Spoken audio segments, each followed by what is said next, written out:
Thank you for gathering with us for Movement Church Online.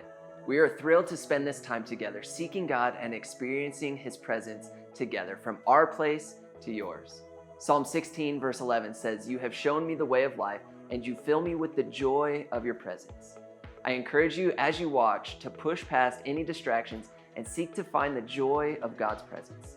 If you would click the share button and invite others to experience the joy of His presence as well, that would be great. Thank you, and now let's jump into week 3 of our series, Revival.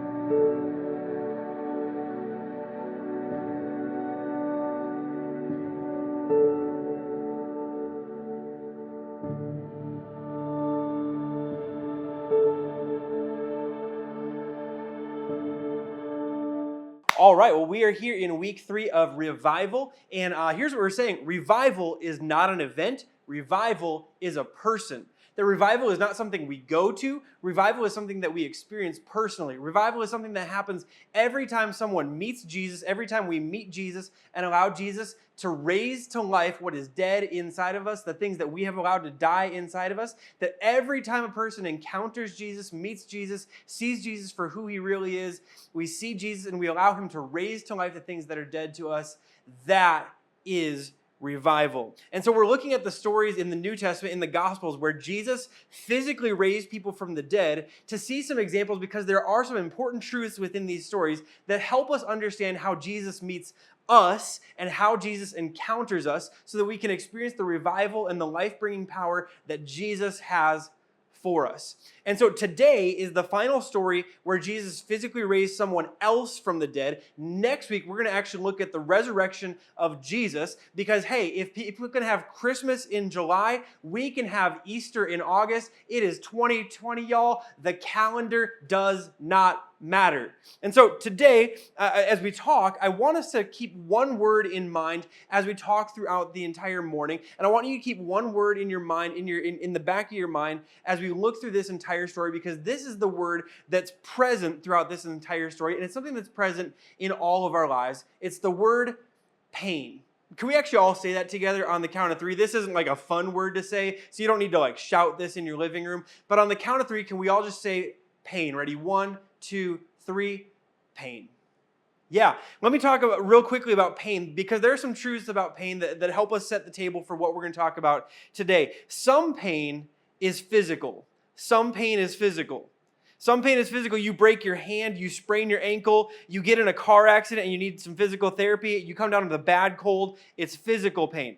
Some pain goes beyond the physical. You get your heart broken. You lose a job that was your dream job. Your teenager tells you that they hate you. There's some pain that's physical, and there's some pain that goes beyond the physical. Let me tell you the second kind of thing about pain. Some pain is momentary. You stepped on a Lego, it's intense pain, but it's for a short period of time. You went on a date and you like the other person, but they weren't interested in seeing you again. It hurts a little bit, but it's short-term pain. You move on pretty quickly. Other pain is long-lasting. You were married and had children, and then they left. You were abused as a child. The person who was supposed to love you and care for you hurt you. That pain lingers and it lasts. And here's the third kind of dichotomy when it comes to pain. Some pain is avoidable. If you step on a Lego in the dark, it's pretty easy to understand how you could have avoided that. I should have turned the lights on. I should have been paying more attention to where I was going. Or maybe you went on a date with someone that you knew you had no business going on a date with that person, and so when it ends, you're like, oh man, I shouldn't have even gone on a date with that person. It's the avoidable pain. It's the stuff that when you look at it, you go, oh, I was just being an idiot. I wasn't paying attention. I wasn't paying attention to where I was going or the decisions I was making. I could have avoided that pain. And then some pain is unavoidable. Some pain, there was no way to see it coming. There was no way to avoid it, except in the case of lung cancer with smoking. Cancer seems pretty unpredictable and unavoidable. Your teenager coming to you with shocking news and a shocking announcement is one of those, how could I have seen this coming moments? Now, here's what I know. As human beings, we have gotten pretty good at handling the left side of the screen right now. We've gotten pretty good at handling pain when it's physical. We've gotten pretty good at handling pain when it's short term, when it's momentary. And we've gotten pretty good at handling pain when it's avoidable and we could have seen it coming and we chose not to. Interestingly enough, as humans, we've gotten pretty good at handling all of that stuff. But what I know and what you know is that the other types of pain, the right side of the screen, those really cause problems for us. Those cause problems for us. Those keep tripping us up. And here's the truth. The deeper it hurts, the longer it lasts, and the more unavoidable it feels, the more likely we are to lose our focus and maybe even lose our faith. See, you've been there, and I've been there, where the pain cuts deep and it lasts long, and it was unavoidable, so it feels like there's no one to blame. And it messes us up. And it can cause us to lose focus. It can cause us to lose hope. It can even cause us to doubt and question God's power or God's love or God's ability for us. Because if God was really caring, God would have done something about this. Or if God was really powerful, he surely would have done something about this. It can cause us to lose sight of God. And if you've ever experienced that kind of pain that caused you to lose sight of God for a moment of your life or for a stretch of your life or for years in your life, there is good news in the story today because that does not have to be the way that we respond to pain. And so today we're going to look at John chapter 11. It's the story of a man named Lazarus and his sisters and their encounter with Jesus. Here's how it starts in John chapter 11, starting in verse 1. Now a man was sick, Lazarus from Bethany, the village of Mary and her sister Martha. Mary was the one who anointed the Lord with perfume and wiped his feet with her hair, and it was her brother Lazarus who was sick. So the sisters sent a message to him, Lord, the one that you love is sick. In other words, the message comes to Jesus. Jesus, this isn't just some rando person that you met on the street that you encountered a couple years ago. This is a person, this is a family that you have a relationship with. One of these sisters actually wiped your feet, which is a weird thing to do. But one of the sisters wiped your feet. They got close enough to you to wipe your feet with their hair. Another one of these sisters, like you are close to this family. You're close to this family. And Lazarus is described as the one that you love. This is no passing relationship. This is a deep friendship between Jesus and this family. In verse 4, it says this, when Jesus heard it, he said, this sickness will not end in death, which is a great thing. If you're hoping in Jesus and Jesus says this thing will not end in death, this is a great statement. This sickness will not end in death, but it is for the glory of God so that the Son of God may be glorified through it. And you're thinking, yes, this means Jesus is going to do a miracle. Jesus is going to go, and Jesus is going to use his power to end Lazarus' sickness and to restore his health. And then it says this in verse 5. Now Jesus loved Martha, her sister, and Lazarus. So when he heard that he was sick, he stayed. He stayed 2 more days in the place where he was. Jesus loved, so Jesus stayed. Now look, I'm a pastor, and I know where this story goes. And spoiler alert, Lazarus dies and then raises from the dead. And I know that there's like a greater purpose to why Jesus allowed things to deteriorate the way he did so that he could ultimately show his full glory and his full power and his full ability. But as a pastor, as a person, as a human being, as a dad, as someone who's experienced family members getting sick and passing away, like everything in me, when I hear Jesus loved, so Jesus stayed, everything in me gets angry. Everything in me gets frustrated. Everything in me does not like that Jesus did this. Everything in me thinks that if Jesus loved, Jesus should go. If Jesus loved and Jesus knew, then Jesus should get going and Jesus should get using his power to help Lazarus. Everything in me gets frustrated with Jesus at this point of the story. And then I have to remember what we said last week. Jesus did not come to meet my expectations. Jesus didn't come to be the Savior and the healer that I think I need or that I think should exist. He came to be the Savior and the healer that the world actually needed. So the story picks up then in verse 7. It says this, then after that, he said to the disciples, let's go to Judea again. Rabbi, the disciples told him, just now the Jews tried to stone you, and you're going to go there again? Now, the disciples, they're worried about Jesus going back to this area because the last time he was there, things didn't exactly go great. In fact, things went so poorly that people picked up rocks to stone Jesus. I mean, when people are throwing rocks at you, things didn't go particularly well. That wasn't a great revival. That wasn't a great set of services. Your message wasn't well received. Maybe you should go back and reevaluate the message. Things didn't go very well. And Jesus now wants to go back. And so here's the question. Who are the disciples ultimately concerned about in this moment? Are they ultimately concerned about Jesus? Maybe a little bit. But who are the disciples really concerned about being in danger in this moment? Themselves. Because here's the thing. When Jesus was getting rocks thrown at him, guess who was standing next to Jesus the last time? The disciples. And they had figured out pretty quickly that crowds aren't necessarily accurate when they start throwing stones, which is still true to this day, but now it happens on social media. Anyway, people are not particularly accurate when they're throwing stones. And so they're standing next to Jesus. People are throwing rocks at Jesus, but they're hitting the disciples too. And so they're concerned because Jesus didn't say, hey guys, I'm going to go back to Judea. He said, let's go. As in, we're all going. All 13 of us. All 13 of us are going. And so they're thinking, man, like, Jesus, we don't like when you do things in this area because when you say the things that you say, people pick up rocks to throw at you, but they hit us. They hit us. And so here's what happens. He says, he said this, and then he told them, our friend Lazarus has fallen asleep, but I'm on my way to wake him up. Then the disciples said to him, Lord, if he's fallen asleep, he'll get well. Which means they didn't understand that Jesus was talking about Lazarus had died and he's about to go raise him from the dead. They thought okay, well, cool. If he's getting some sleep, that's probably the rest that he needs. They hadn't figured out what Jesus was talking about. It says this in verse 13. Jesus, however, was speaking about his death, but they thought he was speaking about natural sleep. So Jesus then told them plainly, Lazarus has died. And then he says this, I am glad for you that I wasn't there, so that you may believe. But now let's go to him. Then Thomas, called Twin, said to his fellow disciples, let's go too, so that we may die with him. Which you got to love that Thomas gets two references in the entire Gospels. He gets, hey, Thomas didn't believe that Jesus raised from the dead until he actually physically put his hand in Jesus' resurrected hands. And then the other one is a sarcastic response that like, all right, if you're going to die, hey guys, let's go die with him. I mean, let's get this show on the road. Let's get this over with. Apparently, Jesus is hell-bent on himself dying, and he wants to drag us along with him. Let's go! Woo! I mean, that's Thomas. Let's go die too. So here's the thing. Before we get to the rest of the story, here's a truth that I want to acknowledge here after this first section of the story. Trusting and following Jesus might cause you some pain.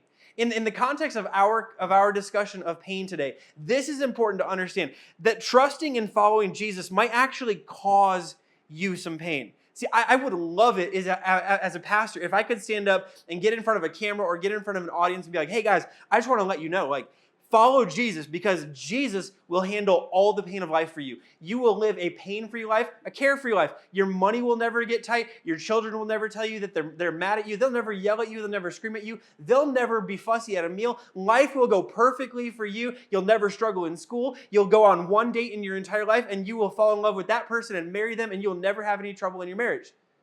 Like, I would love if that's what I could tell you. But unfortunately, we all know that the reality of life is that Jesus doesn't take away all the pain of life. The reality of life actually seems to be the opposite, especially when you look at this story, that following Jesus actually might cost you something. Following Jesus might cause you some pain. When you look at this story, everyone in this story experiences or thinks they're going to experience some pain because they're following Jesus. And actually, Jesus is the cause of some of their momentary pain, some of their lasting pain, some of their more difficult pain, some of the pain that's not physical, but it's emotional and it's interior. And then you just go, Jesus actually was the cause of this. When you look at this, the disciples, they experience pain because they're with Jesus. They're following Jesus close enough that when people throw rocks at Jesus, they hit the disciples. That's what happens when you follow Jesus close enough sometimes. For Lazarus, he dies as almost this prop. I mean, he died. He dies. Like, he doesn't get a little bit sick. Like, he dies as what seems like a prop in Jesus' ongoing object lesson about his ability to raise people to life. Mary and Martha, who were as close to Jesus and had as good of a friendship as anyone could have with Jesus outside of the 12 disciples, like, they experienced the pain of seeing their brother die while they put all of their hope and trust in Jesus, believing that if Jesus would just show up, he could do something about Lazarus' sickness. And so following Jesus, trusting in Jesus, cost every one of these people something. It actually caused them some pain. And this is not to say that following Jesus is not worth it. But it's a good reminder for all of us that if we're truly following Jesus, eventually following Jesus will cost you something. Eventually following Jesus will cost you something. It might be a relationship. It might be a momentary comfort. It might be a financial cost. It might be that you wake up one day and because you're following Jesus closer and closer and closer and closer, you realize that you can no longer work in the industry or in the business that's been cutting corners the way that your business has been cutting corners, and you have a thing where your conscience raises up and you can no longer in good conscience work at that company. Following Jesus will eventually cost you something. And every time it costs you something, every time there's a cost, there is pain. Following Jesus will eventually cost you something if you're doing it right. If you're following closely enough. You should know that ahead of time. If you're figuring out if you're going to make a decision to follow Jesus, you should know that following Jesus will eventually cost you something. You should also know that Jesus is still worth following even when there's a cost, because the cost is never the end of the story. Let me say that again. You should know that following Jesus is always worth it, because even when there's a cost, the cost is not the end of the story. Because it's true that following Jesus will cost you something, but it's also true that not following Jesus will cost you everything. That not following Jesus will cost you everything. See, here's what I know. If you experience the cost, if you experience the pain of following Jesus, and you decide to give up and duck out in that moment, that pain becomes really pointless. That cost becomes really pointless because you miss out on the rest of the story. You forfeit the rest of the story. You give up everything that was to come after the pain. Jesus has this way of bringing beauty out of our pain, has a way of bringing purpose out of our pain, has this way of there being a payoff to all the pain and all the cost. Following Jesus will cost you something, but not following Jesus will cost you everything else. The story goes on in verse 17. When Jesus arrived, he found that Lazarus had already been in the tomb 4 days. 4 days. Bethany was near Jerusalem, less than 2 miles away. Many of the Jews had come to Martha and Mary to comfort them about their brother. And as soon as Martha heard that Jesus was coming, she went to meet him. But Mary remained seated in the house. Then Martha said to Jesus, "Lord, if you had been here, my brother wouldn't have died." She has absolute confidence in Jesus' ability, but Jesus didn't show for her. Yet even now, I know that whatever you ask from God, God will give you. God will still, in this moment, God will still give you whatever you ask him. This is serious faith. This is faith that means business. This is faith that has been disappointed, yet still believes in Jesus' ability. There are no, for this person, there are no good emotions toward Jesus right now. There's no good feelings. There's only disappointment. There's frustration. There's plenty of anger. There's plenty of sadness. There's plenty of wonder. There's plenty of doubt. There's plenty of questions about why would you not show up when you had the power to do something about this. There are no good emotions. There are only negative feelings. There are no positive feelings pushing her toward Jesus right now. But there is still faith.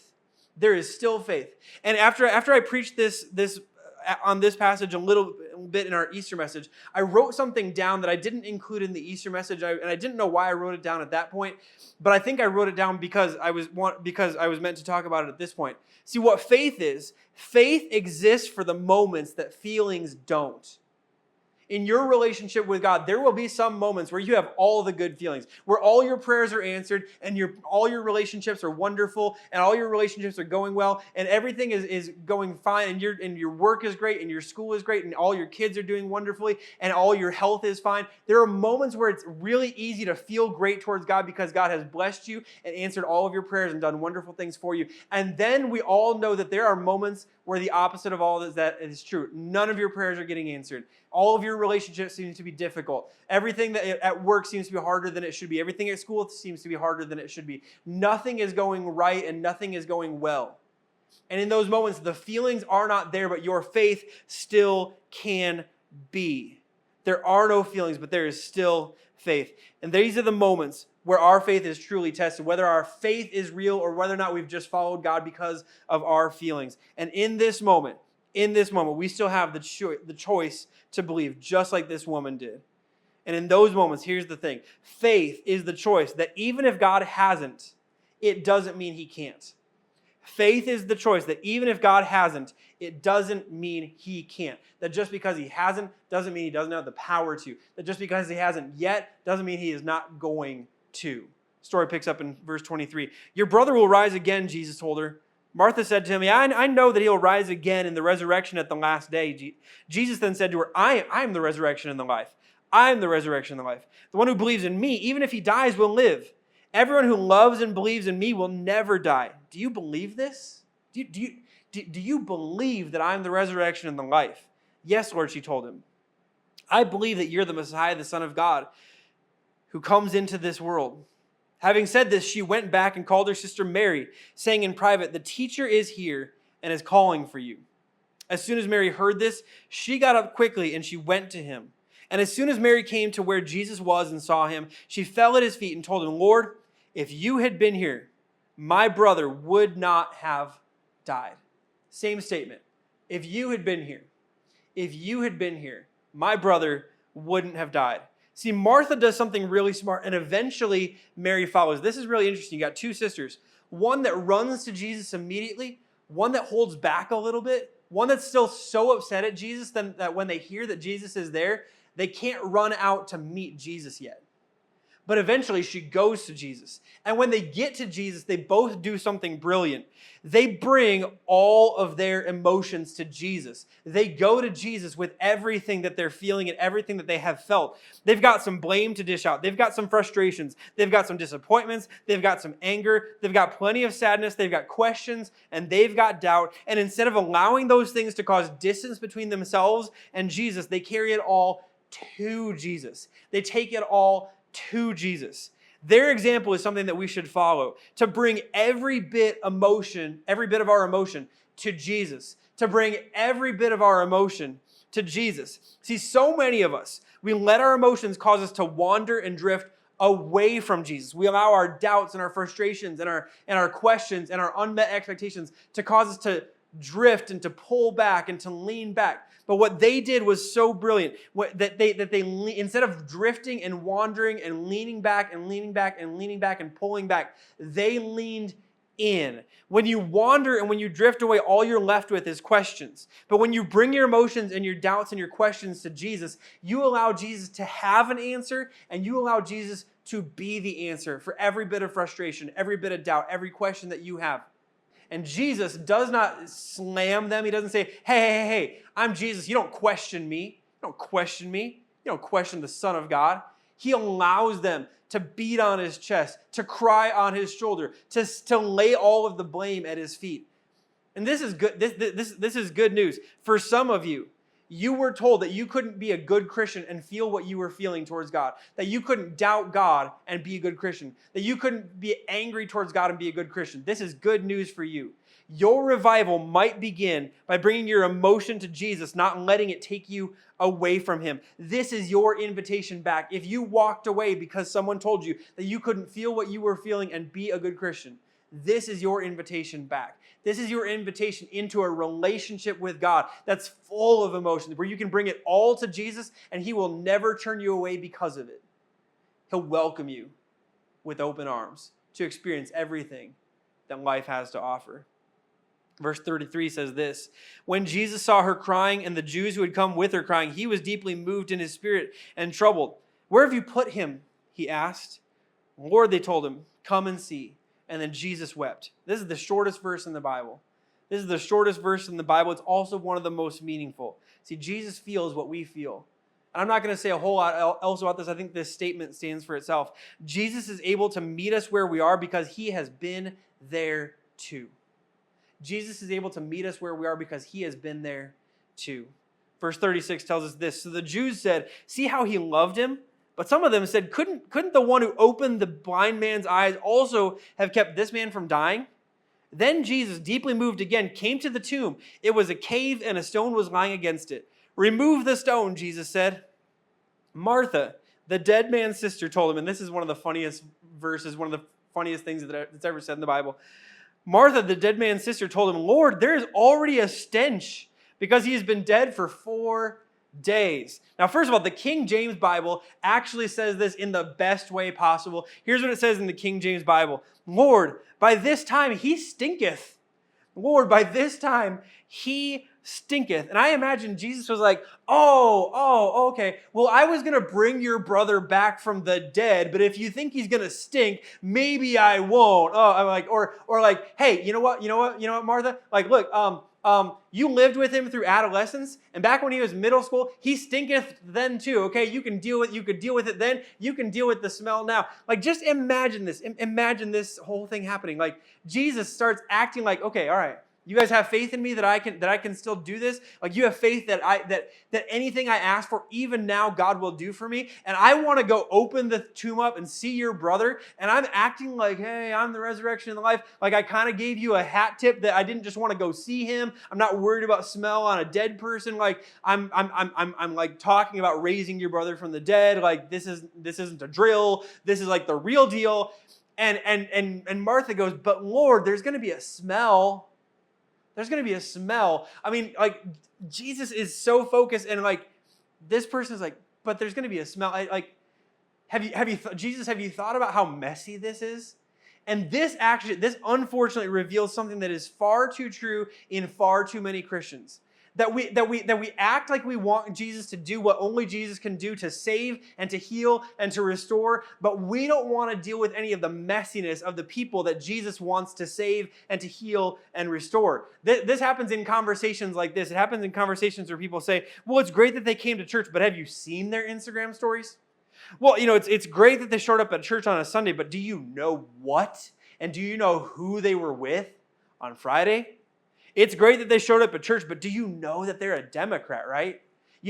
And when we say things like that, what people are ultimately saying is like it's great that they're making an effort, but this is going to get messy because they're kind of messy. Now, I had a coworker back in my cell phone sales day after college. I had a coworker who had one of these experiences of her own. She when she was in high school, she'd kind of grown up in a family where the family was messy and life had been kind of messy for her. And for her and her family, church had never even been an option, never been on the table. It just wasn't something that they ever did. And so she had grown up in that kind of world, and she had grown up with, really, her parents kind of let her do whatever that she wanted to do. Didn't ever talk to her about her language, didn't ever talk to her about what she was involved with, didn't ever talk to her about how she dressed or anything like that. And so one day, a friend of hers from high school invited her to go to this youth event at their church. At her church, and she was like, well, I don't know anything about Jesus, but I also don't want to like say no to my friends, so I'll go to this youth thing at her church. And she showed up to the thing at the church the exact same way that she would have shown up to anything else in life. She showed up loud. She showed up with some language. She showed up, talking to people and saying things that were making some people uncomfortable. She showed up dressed probably inappropriately in the way that she described it, probably inappropriately for something that was happening at a church. And she showed up and she was like, hey, this is actually not that bad. There's people here from my high school. There's people here that I recognize. There's friends here. Church isn't this crazy thing. And now when someone shows up for a youth event like that, you know that if you've been around church world, there's one of two ways this goes generally. Number one is that this girl would receive a lot of love and a lot of grace and a lot of patience from people. And over time, like, oh my goodness, because of the love of God's people, I experienced the love of God. And I came to know Jesus because the people were willing to deal with some messiness from a 16-year-old girl. Unfortunately for her story went the second way. And when she told me this, there were tears in her eyes in the middle of a cell phone kiosk in the mall in Burnsville, Minnesota. And she said, what happened when I showed up is when I showed up, I was hanging out with people and I was talking to my friends and it was great. And then as I went to walk in the door, there was this woman, this like adult volunteer standing at the door. And when I tried to walk in, she put her hand up into the stop with the stop hand and said, oh my God, you're wild. I can see the devil in your eyes. And that when she told me that story, I mean, like, she was in tears as she told me that story. And pretty quickly, I mean, I'm a guy, I'm a dude, and I was crying right there with her because I was like, oh my gosh, this is terrible that this has happened to you. This is an adult volunteer, someone who signed up to work in youth ministry because they believe that Jesus has the power to help restore and make new teenagers' lives. And when they saw this girl, they said, nope, you're too messy.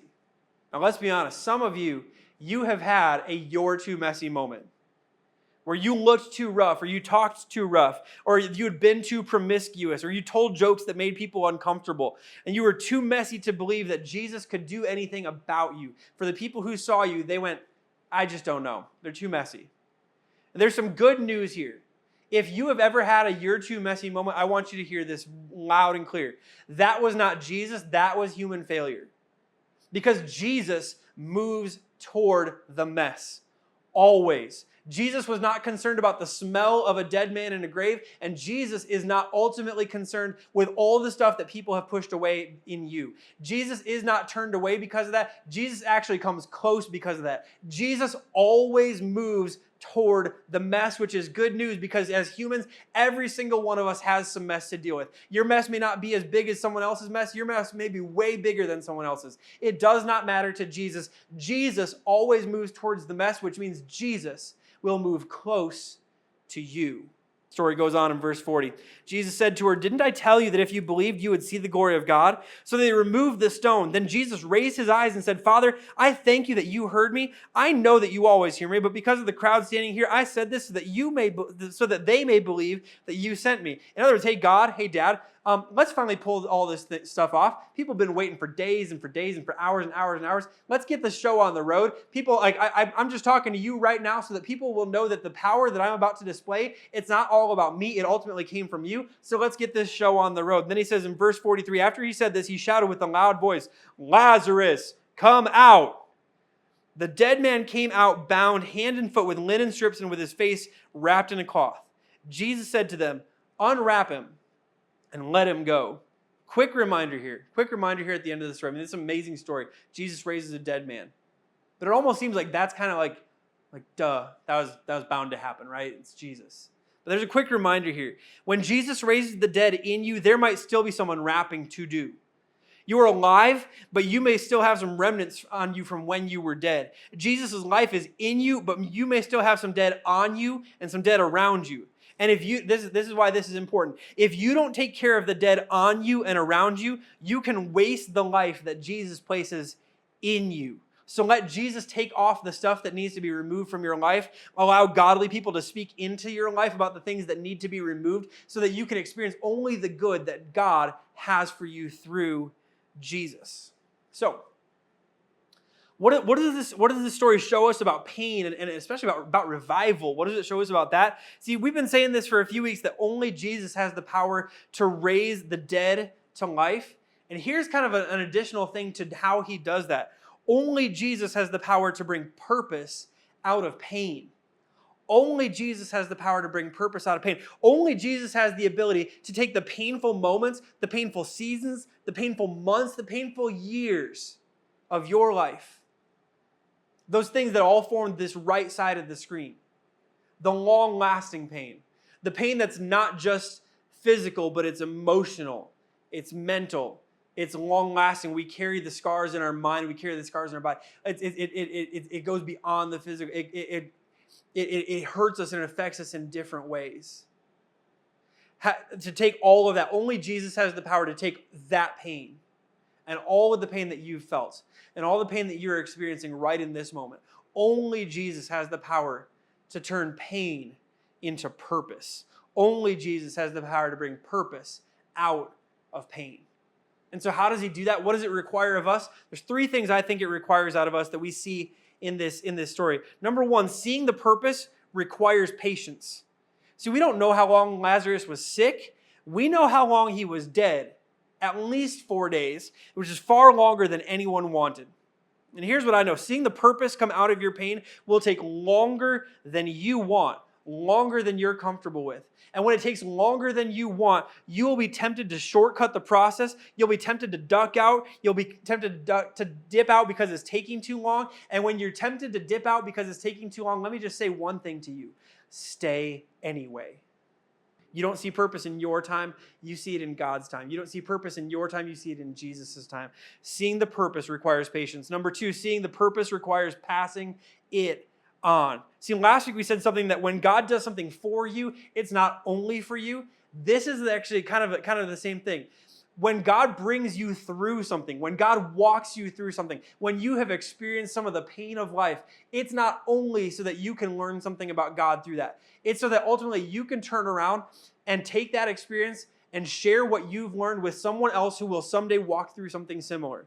If you've ever experienced heartbreak, you are perfectly positioned to help someone in the future experience heartbreak and know that heartbreak does not last forever. If you've ever experienced job loss, you are perfectly positioned to help someone else walk through the pain and the frustration of being without work. If you've ever experienced a mental health struggle, you are perfectly positioned and perfectly qualified to help someone else deal with depression, to deal with bipolar, to deal with all of the stuff that can exist, to deal with anxiety, all the things that can exist when it comes to our mental health. If you have ever experienced the first year of marriage, you are perfectly positioned to help someone else who's going through a rough first year of marriage to know that the rough first year of marriage doesn't have to be the entire marriage, doesn't have to be the end of the story.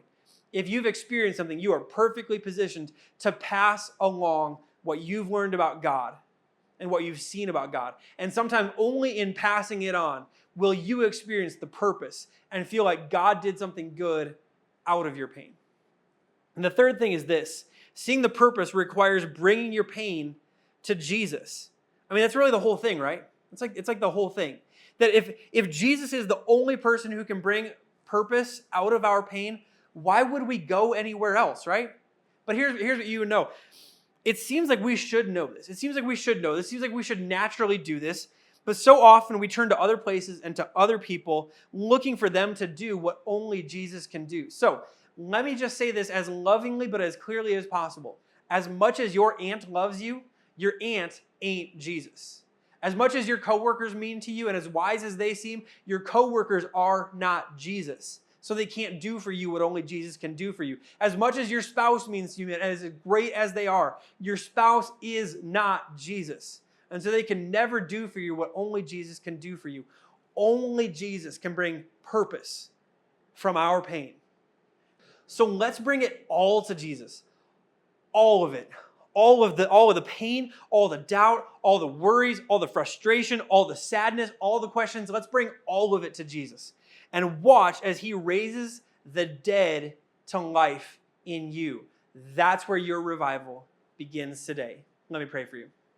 Heavenly Father, thank you so much for this story. Thank you for this example. Thank you for everything that's true in this story that we know is true in life and we know is true about you and how you work in us and how you work around us and how you meet us.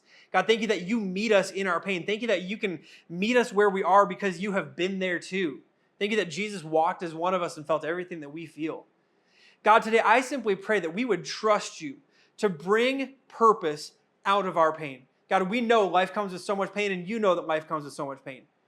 God, I pray that every single one of us, we would have the wisdom to bring our pain to you because it's only in doing that that we find the purpose that you have for our pain. So God, help us to have wisdom to know where this lands today. Help us have the courage to actually live it out and trust you like it's all true. We love you, God, and we pray this in Jesus' name. Amen.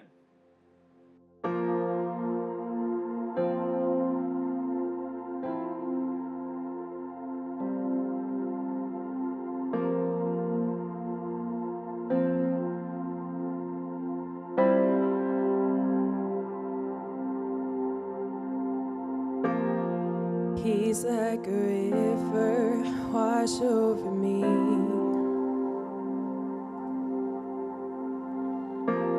Immerse me in water as deep as the sea.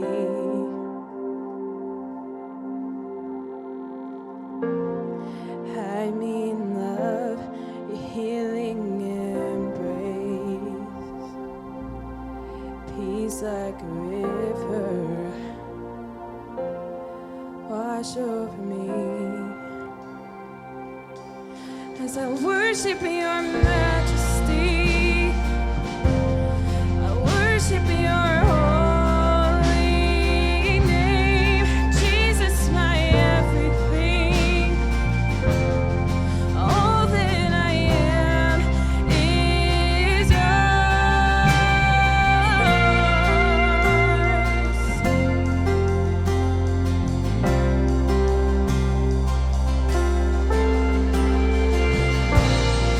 Come, Holy Spirit, rain down on me. Break open the heavens and drench the unseen. Pour out your presence as I pour out your praise. Come, Holy Spirit. Lord, have your way as I worship your majesty, as I worship your holy name. Jesus, my everything. All that I am is yours as I worship your majesty. As I worship your holy name, Jesus, my everything. All that I am is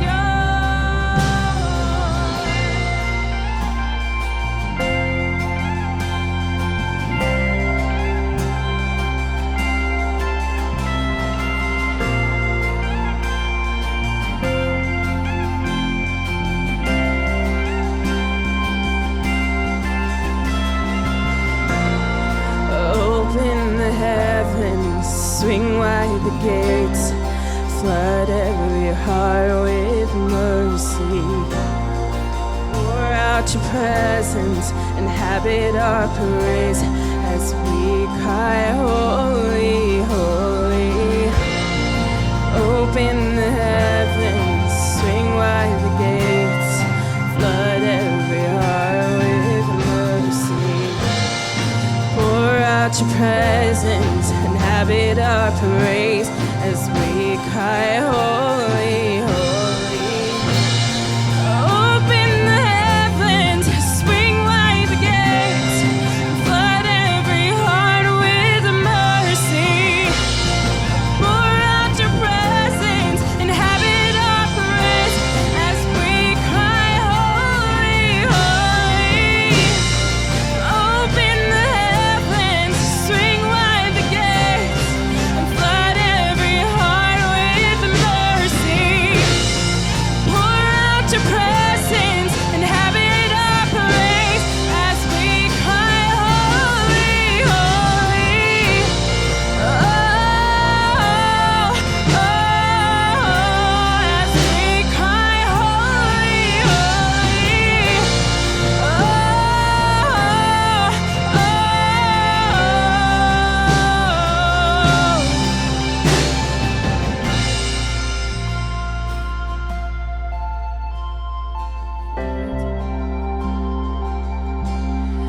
Lord, send revival. Lord, send it now.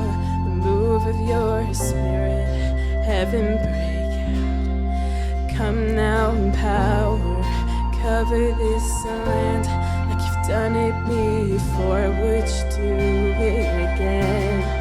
Lord, send revival. Lord, send it now. The move of your spirit, heaven break out. Come now in power, cover this land like you've done it before. Would you do it again? Lord, send revival. Lord, send it now. The move of your spirit, heaven break out. Come now in power, cover this land like you've done it before. Would you do it again? Lord, send revival. Lord, send it now. The move of your spirit, heaven break out.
count on one thing. The same God has never left, will not fail me now. You won't fail me now. And in the waiting, the same God has never late, is working all things out. You're working all things out. Yes, I will lift you high in the lowest valley. Yes, I will bless your name. Yes, I will sing for joy when my heart is heavy all my days. Yes, I will.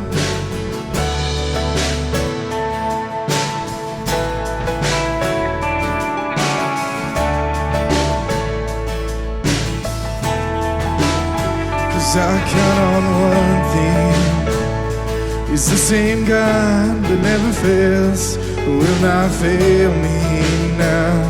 You won't fail me now. And in the waiting, the same God is never late, is working all things out. You're working all things out. Yes, I will lift you high in the lowest valley. Yes, I will bless your name. Oh yes, I will sing for joy when my heart is heavy all my days. Oh yes, I will for all my days. Yes, I will. And I choose to praise, to glorify the name of all names. Nothing can stand against, and I choose to praise, to glorify the name of all names.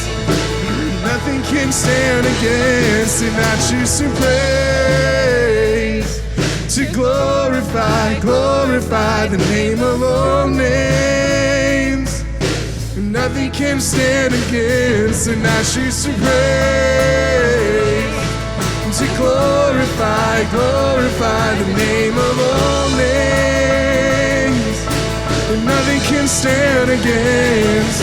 Oh yes, I will lift you high in the lowest valley. Yes, I will bless your name. Oh yes, I will sing for joy when my heart is heavy all my days. Oh yes, I will for all my days. Yes, I will for all my days. Yes, I will.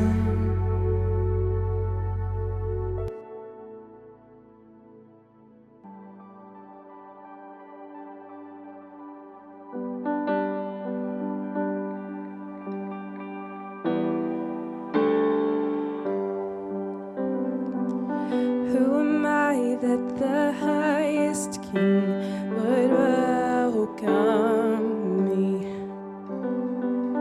I was lost, but he brought me. Know his love for me, or his love for me.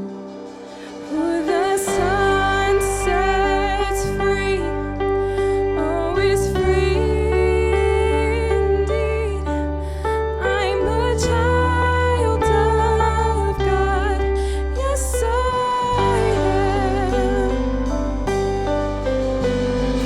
am.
What a great time we've had together today.